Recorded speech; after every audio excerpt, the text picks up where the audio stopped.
Bonjour!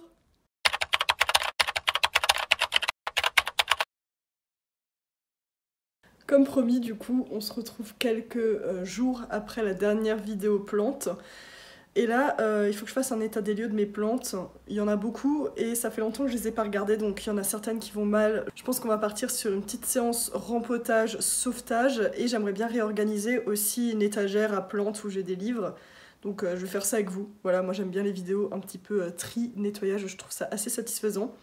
Donc je vous emmène dans cette petite journée plante avec moi, ça va être assez apaisant, assez chill. Je pense que pour commencer cette vidéo, on va juste faire un petit tour des plantes et on va les regarder un petit peu une par une très vite, hein, évidemment, pour voir lesquelles il faut sauver, lesquelles c'est ok et qu'est-ce qui s'est passé pendant tout le temps où je me suis pas occupée de mes plantes. Donc on va commencer par là. Donc là on a un petit sedum burrito. Comme vous voyez, il est pas très en forme sur le bout, mais voilà, il perd littéralement dès que je le touche, regardez. Ah, ça va. Ah, mais il va mieux qu'à une époque, hein. Il y a une époque où je le touchais, genre il perdait toutes ces petites feuilles, mais il va beaucoup mieux. Regardez, il pousse et tout, donc. Du coup, lui, il va bien. Ensuite, on passe à une catastrophe, voilà. Notamment, là, ça fait partie des spécimens qu'il faut sauver d'urgence, on va dire. En plus, c'est un cadeau d'une amie, genre j'ai un peu honte. Là, c'est le petit nouveau qu'on a vu dans la vidéo de la semaine dernière, donc celui-là, il faut qu'on le rempote. Au niveau du philodendron, ça se passe plutôt bien. Ils vont bien, ils vont bien. Oula. Là, celle-là a été oubliée. Elle est dead. Oh non, en plus c'est mon pothos que j'aime trop. C'était un pothos tout blanc comme ça, mais j'en ai encore d'autres. Donc ça va, je suis pas si triste, j'en ai encore deux. J'ai fait plein de boutures avec ce pothos, donc ça, il faut que je jette. Hein. Voilà, adieu. Le Schefflera de la dernière vidéo qu'il faut que je rempote aussi. Philodendron Brésil qui fait sa vie, franchement il va bien. Philodendron Pink Princess qu'il faut qu'on rempote aussi de la semaine dernière. Celle-là elle va pas bien du tout. C'est une cténante, je sais jamais comment on dit, qui a beaucoup trop de lumière je pense. En fait c'est pour ça qu'elle elle a manqué d'eau et elle est devenue toute blanche. Vous voyez, elle a plus du tout son dessous de feuilles violet comme elle avait à la base. Elle va super mal et pourtant je l'adore cette plante. Mais je pense qu'elle a trop de lumière. Du coup, je vais tester de la mettre sur une autre étagère parce que là, elle est vraiment, vous voyez, devant la fenêtre. Je crois qu'elle aime pas trop. Ça fait partie des urgences, comme ce syngonium qui est tout sec. Il faut que je coupe, il faut que je bouture. Là, ça va pas du tout. Et donc là, vous voyez, c'est une des boutures du pothos là qui est décédé, qu'on a vu tout à l'heure. Ici, tout le monde va très bien. J'aimerais juste réorganiser un petit peu parce que du coup, le dessus de mon étagère, je sais pas si on voit, mais elle est très vide en fait par rapport au reste. J'aimerais bien mettre une plante un petit peu plus volumineuse en haut, donc faudrait le réorganiser. Et en dessous, c'est des plantes mortes et des boutures, voilà, donc ça, il faut réorganiser. En bas, c'est aussi des plantes mortes, il faut vraiment réorganiser tout ça. Mon alocasia, elle va bien, mis à part le fait qu'il y a eu un petit accident. Voilà, il y a une feuille qui s'est déchirée, mais sinon, elle va très bien. La monstera, il faut qu'on l'arrose, mais écoutez, ça va.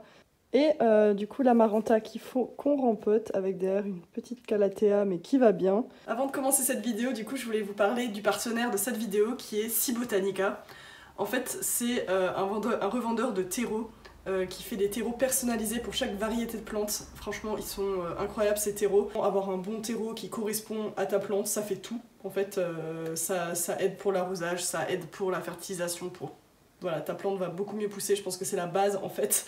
Ils vont avoir du coup des terreaux adaptés au calathea, adaptés au philodendron, adaptés pour les Hoya par exemple.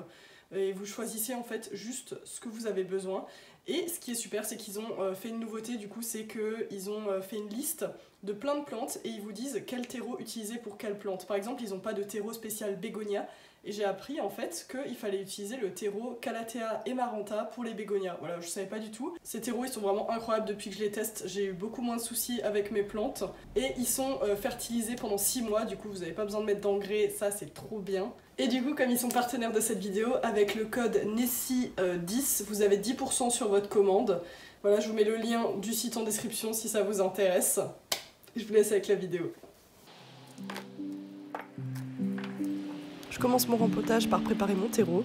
Là, on part sur mon mélange classique avec les terreaux de SeaBotanica. Je vous ai déjà expliqué plein de fois ma technique dans plusieurs autres vidéos plantes, alors je vous laisse aller regarder si ça vous intéresse.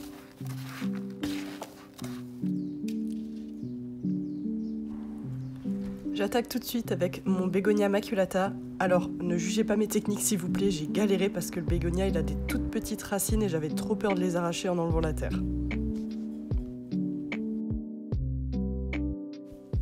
On passe maintenant au Schefflera qui lui a des racines beaucoup plus épaisses et beaucoup plus robustes, donc c'est beaucoup plus simple en fait d'enlever toute la terre. Alors j'enlève toute la terre avec les nouvelles plantes pour vérifier l'état des racines, voir si elles sont pas pourries et faire un check-up complet des parasites. Comme ça, si je trouve des parasites, c'est plus facile de traiter quand il n'y a pas de terreau. Et pour celle-ci, j'utilise un pot transparent, je trouve ça trop cool de pouvoir voir les racines. Mais chez moi, les pots en plastique, c'est un petit peu une histoire compliquée.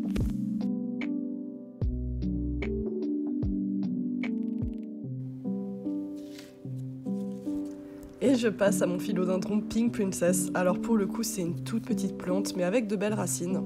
Alors petite astuce, humidifiez bien la terre avant de rempoter vos plantes, ça aide vraiment à détacher l'ancien terreau sans abîmer les racines. Et j'avoue que ce mini format de plante, c'est pas évident du tout à rempoter, ça m'a fait un peu péter un câble. Je m'y suis repris à plusieurs fois, c'était un petit peu un calvaire.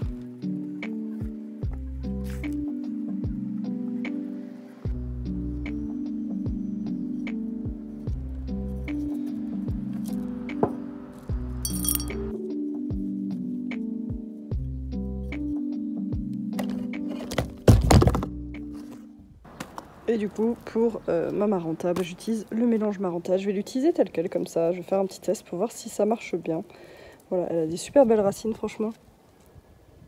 Je suis trop contente. Je vais la rempoter dans son petit pot, là, ça va être trop mignon. Voilà, j'ai fini mon rempotage principal. Alors, hyper important, vous arrosez toujours bien après avoir rempoté pour que la terre, en fait, elle se tasse et pour pouvoir réajuster si besoin. Vous voyez là, la Maranta, la terre est super sèche. Du coup, il faut bien arroser. Coucou petit! Vous arrosez bien. Alors, j'ai également ces petites boutures de pothos argentés qui ont super bien pris. Je suis trop contente parce que, voilà, regardez-moi cette racine. Elle est trop belle. Donc, comme je disais, comme vous savez, pour les boutures, je fais un mélange spécial.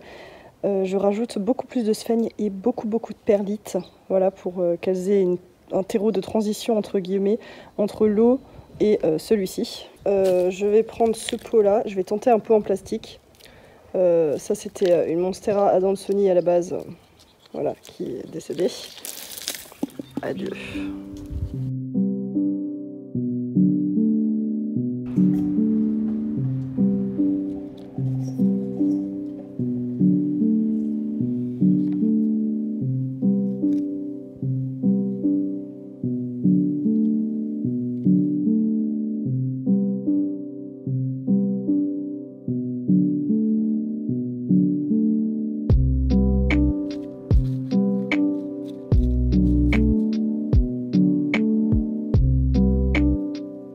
Je fais une petite pause Candiop parce que je l'ai mérité. Il faisait chaud, c'était pas très agréable. Mais bon, c'est mieux de le faire dehors. S'il vous plaît, sponsorisez-moi Candiop. Vraiment, la meilleure boisson. Je suis addict. Alors que je suis intolérante au lactose, je me fais du mal toute seule tellement j'aime ça. Vraiment, c'est... Et maintenant, je vais m'attaquer au rangement de l'étagère. Il faut aussi que je m'attaque à la misère là qui va pas du tout bien. Elle a pas besoin d'être rempotée. Elle a été rempotée il y a pas longtemps. C'est juste que elle a été un petit peu oubliée, voilà. Mais regardez, le bout est sain. Du coup, on va faire plein de boutures. Elle va repartir du début. Ça, c'est une plante hyper robuste. J'ai confiance en elle. Et il faut que je réorganise. Ah, mine, il y avait ma bouture de pothos aussi. J'ai complètement oublié. J'ai la flemme de recommencer. En fait, j'ai une petite bouture de pothos qu'il faut que je rempote, que je mette dans un grand pothos. De toute façon, je vais le faire avec vous, il faut que je le fasse aujourd'hui parce que sinon je vais oublier et juste cette bouture va mourir alors que c'est une plante que j'aime beaucoup. Donc on va faire ça. Bon, ça va, c'est pas trop chiant à faire. J'aurais dû le faire dehors. Il me faut du Candiop.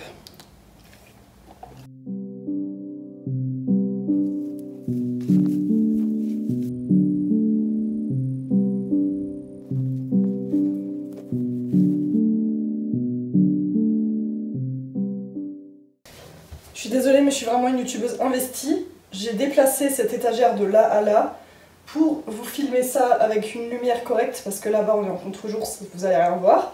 Et après je vais devoir la remettre là-bas. Voilà. juste pour la beauté du plan. Donc cette étagère n'a plus trop... Elle est jolie, hein, je l'adore, mais je trouve que c'est un peu le bordel dessus, c'est sale, c'est poussiéreux. Il y a des trucs, des couvercles comme ça qui servent à rien. Il y a plein de livres. Les livres, on va les laisser, mais genre... faut tout réorganiser. En haut, c'est un petit peu vide. Du coup, j'aimerais changer la disposition. Donc je vais commencer par tout enlever, nettoyer, et ensuite on va tout remettre ensemble dessus. Oui. Petite astuce, si vous n'avez pas de petites coupelles en plastique, enfin franchement ça coûte 1 € ça, mais voilà, c'est chiant d'en avoir un pour chaque plante. Du coup vous pouvez prendre des petits couvercles de bocaux, en fait, les bocaux en verre là avec les couvercles, vous pouvez les réutiliser, c'est un peu moins joli, mais ça fait très bien le taf. Voilà, moi j'utilise ça quand j'en ai pas assez des petites coupelles, ça marche très bien. Une magnifique sculpture de dinosaure, j'adore, elle est trop belle, en bois. Ça vient de chez Tiger, je crois, j'avais fait ça pendant le confinement. Dans la même catégorie dinosaure, nous avons la tête de... Ah, il y a plein de toiles d'araignée, c'est dégueulasse. La tête de... Comment ça s'appelle ça de nouveau? Triceratops. Voilà, j'aime trop les dinosaures. Cette plante-là que j'adore, avec son magnifique cache-pot que j'avais trouvé en brocante. Une bouture de chêne de cœur qui ne bouture plus. Hein. Cassula Hobbit, j'adore cette plante. Celui-là il est écrasé entre les livres, le pauvre. Magnifique. Oh regardez les feuilles roses qu'il me fait. D'une beauté, d'une beauté. J'adore le petit pot, en plus c'est une dame qui me l'a offert en brocante. Tac. Ensuite, les misères. Je vais remplacer aussi, j'ai vraiment des petites coupelles en plastique Ikea là, toutes pourries. C'est vraiment pas très joli. Je vais les remplacer par des coupelles un petit peu plus sympathiques. Là on a le pothos qui vraiment a fait juste une liane gigantesque. Et il pousse sur le dessus mais il a pas assez de lumière, je pense que là il va être beaucoup plus épanoui. Encore des livres, d'ailleurs là il y a Cro-Blanc. Cro-Blanc que je viens de finir, c'était trop bien. Si vous voulez que je vous fasse de nouveau un update lecture, la dernière fois ça avait vraiment pas fait beaucoup de vues, j'étais un peu triste. Mais c'est la vie, hein, je pense que ça intéresse pas tout le monde. Mais du coup, si vous avez envie que je refasse des updates lecture, dites-moi parce que moi j'adore lire. Et vraiment, j'ai lu pas mal de trucs depuis la dernière fois. Donc si ça vous intéresse, vraiment dites-moi.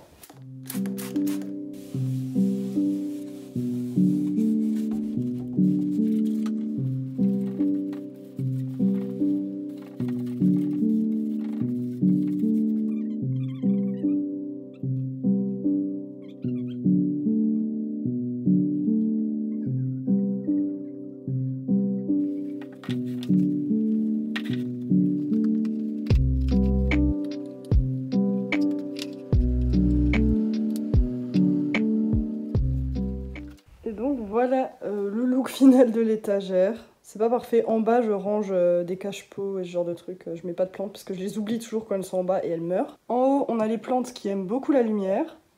Ensuite, là, normale, on va dire. Celle-ci, elle aime pas particulièrement la lumière, mais elle est cachée un petit peu par les livres. Du coup, ça va. Ensuite, là, j'ai mis ma petite plante qui était pas bien en plein soleil. Parce que là, je me dis, elle sera un petit peu plus à l'ombre, elle sera peut-être plus à l'aise. Pareil pour celle-ci, elle aime pas le plein soleil.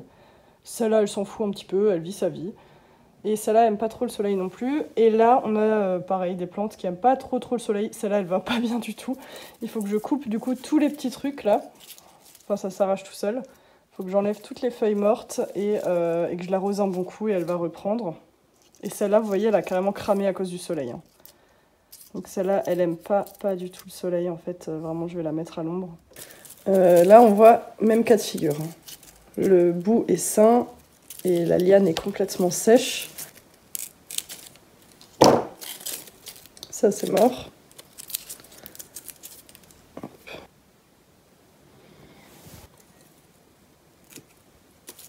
Ensuite, là, on a une très longue liane. Et vous voyez, pendant très longtemps, il n'y a pas de feuilles. Là, les feuilles sont mortes et au bout, on a de nouveau des feuilles. Mais c'est une catastrophe. Et du coup, là, ça vaut pas le coup, on coupe. Hein. Franchement, hop. Là, vous voyez, on a une petite repousse. Du coup, je vais couper juste après. Hop. Du coup, je vais garder ça, en fait, en bouture. Ça repart très bien aussi. Hein. Hop. On laisse les deux petites feuilles sur le haut.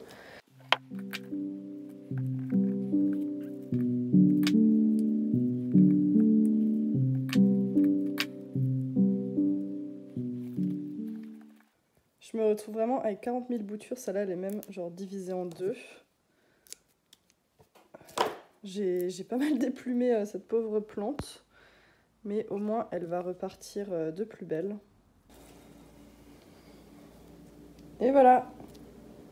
J'avais dit que j'avais 7 petites boutures de pothos, donc c'est la même plante là. Donc, vous voyez, elle est un petit peu dégarnie là, donc on va juste rajouter des boutures dedans pour qu'elle repousse et qu'elle soit un petit peu plus fournie. On a vraiment des belles racines, je suis super contente. C'est que je vais prendre un petit, genre une baguette chinoise par exemple. Vous faites un petit trou et vous plantez juste votre bouture dedans, pas besoin de la rempoter ou quoi. Ça marche très bien comme ça, vous le plantez là, tu vois, à un endroit où il n'y a pas trop de plantes. Tu fais un petit trou, faut y aller doucement pour pas genre casser toutes les racines. Et délicatement, on vient mettre la racine et vous venez recouvrir. Il faut faire attention que toute la racine soit en terre. C'est assez important. Bon là, ce qui est un petit peu embêtant du coup, c'est que cette bouture en fait, elle va pas avoir de terreau de transition comme j'ai fait par exemple tout à l'heure. Genre elle va directement dans un terreau qui est assez compact, donc faudra bien garder humide en fait le terreau. Sinon la bouture elle va pas survivre. Et vous tassez quand même un petit peu. Et voilà! Et voilà, c'est déjà la fin de cette vidéo. J'espère qu'elle vous a plu. N'hésitez pas à mettre un j'aime, un commentaire pour soutenir la chaîne, à vous abonner aussi. Et je vous fais des gros zoubis.